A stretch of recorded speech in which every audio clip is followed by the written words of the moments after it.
मैं इंडोनेशिया में रहता था, यहाँ यूएस शिफ्ट होने से पहले। मुझे ये वाक़या अपने उस वक़्त का आज भी याद है जिसने मुझे खौफ़ज़दा कर दिया था। मैं उस वक़्त शायद बस 7 या 8 साल का था। मेरी मॉम ने एक मेड हायर की थी जो हर वक़्त उनके साथ होती थी, घर के कामों में उनकी हेल्प करती थी।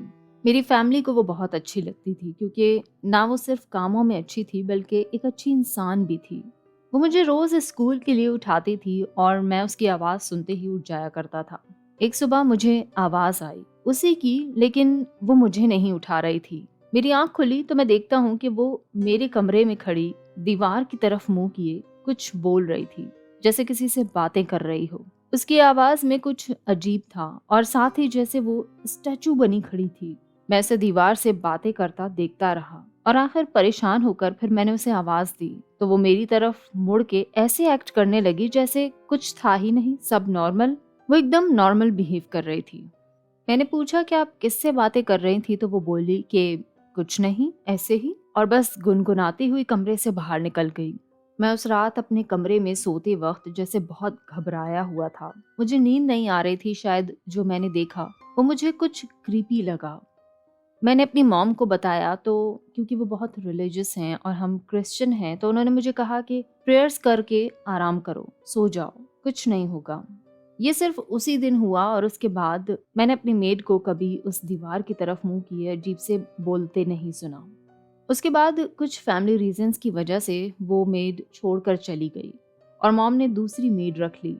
कुछ टाइम गुजरा और मैंने अपनी उस दूसरी मेड को मॉम के साथ रोते हुए बातें करते सुना। वो ये रो रो कर मेरी मॉम को बता रही थी कि मुझे ये नौकरी छोड़ने दें, मुझे अपनी फैमिली के पास जाने दें। साथ ही वो ये नौकरी छोड़ने की वजह भी बता रही थी। मैंने इस घर में किसी की आवाजें सुनी हैं।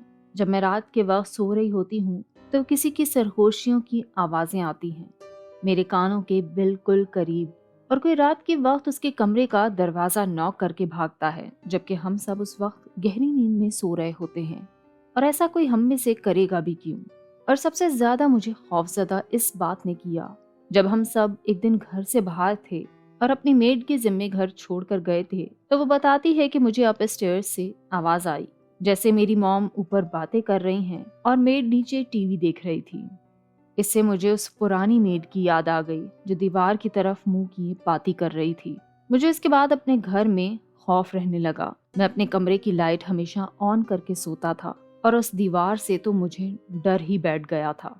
मैं अब हमेशा बेड पे जाते वक्त प्रे करता हूँ और फिर सोता हूँ, लेकिन हम घर वालों ने वहाँ ऐसी कोई भी एक्टिविटी, कोई चीज महसूस नहीं की। शायद वो जो भी वहाँ मौजूद थी चीजें, हमारे अलावा किसी का इस घर में उन्हें रहना पसंद नहीं था।